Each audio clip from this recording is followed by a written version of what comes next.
Ula, a 16-year-old girl, lived in poverty with a widowed mother. They survived by selling fruits, her mother from home, while Ula hawked them on the streets after school. Life had always been tough, but they had each other. One evening, as Ula was wrapping up her sales, a man approached her. "I'll buy a lot of fruit," he said. "Just come with me." She hesitated, but followed him, tempted by the promise of a good sale. As they entered the secluded, unfinished building, his demeanor changed. His smile vanished, replaced by something dark. "What should I pack for you?" she asked, her voice trembling. He didn't reply, just stepped closer. His intentions were clear. Ula's heart pounded. She threw her tray and ran, but he grabbed her, dragging her inside. She screamed, but the empty walls swallowed her cries.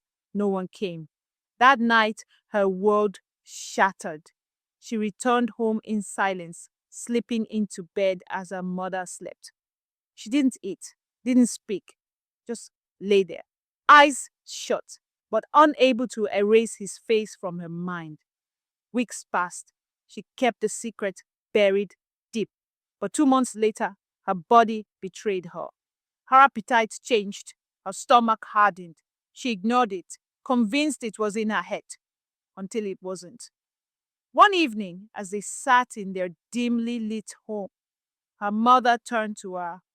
"Ula, what's wrong? You've been acting strange." Ula stayed silent. But how long could the truth stay hidden? Ula avoided her mother's gaze when asked if she was okay, but her mother, Mama Ula, began watching her closely.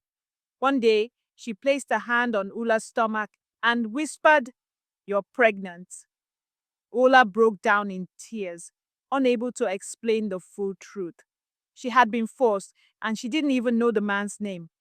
The shock was too much for Mama Ula, who was already hypertensive. She fell gravely ill, and her health deteriorated rapidly. Ola tried to care for her, but they had no money. One evening, her mother, weak and fading, held her daughter's hand and said, "Promise me you'll stay strong." Ula sobbed and promised, but by morning, Mama Ula had passed away. Her uncle took her to the village for the burial, but upon seeing her pregnancy, angrily gave her money and sent her away. Alone, Ula returned to the city and resumed hawking fruits, but she barely made enough to survive.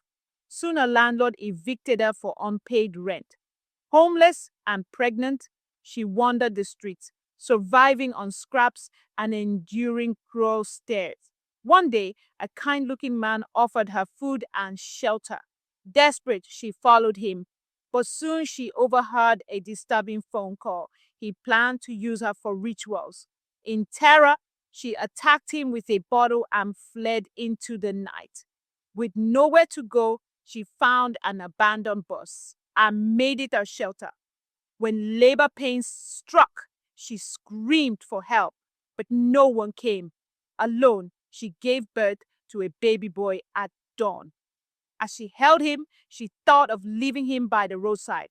But when he weakly grasped her dress, something inside her shifted. She couldn't abandon him. In desperation, she pleaded for help at the marketplace. At first, people stared, but then a group of women gathered around. They bathed the baby, fed her, and gave her some clothes. A woman named Mama Ngozi, moved by her suffering, offered her shelter. "I was once like you.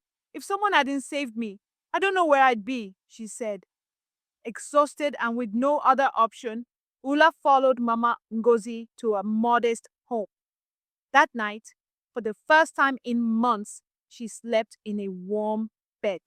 As she held her son close, she realized she had finally found hope. Ulma hadn't bathed properly in weeks. As she scrubbed away the filth, she felt human again. Afterward, she cradled her baby, Chisum, while Mama Ngozi, the kind woman who took her in, assured her, "You will learn." Months passed, and Ulma worked hard to repay Mama Ngozi's kindness. Chisum Now 3 was a curious and happy child. At 7, tragedy struck. He collapsed at school and was rushed to the hospital. Ulma's world shattered until the doctor reassured her he will recover. At the hospital, Ulma ran into her boss, Mr. Jerry, who unexpectedly showed concern. Inside, he noticed Chisum's birthmark, the same one he had. A chilling realization hit him. Later, in his office, he questioned Ulma about Chisum's father. She revealed her darkest memory, how a stranger had tricked and violated her years ago. Guilt consumed Mr. Jerry. He was that man. Now, he faced an impossible choice. Confess or stay silent. If Ulma were your sister, what would you advise her to do? Forgive him or make him pay? Subscribe for part 2.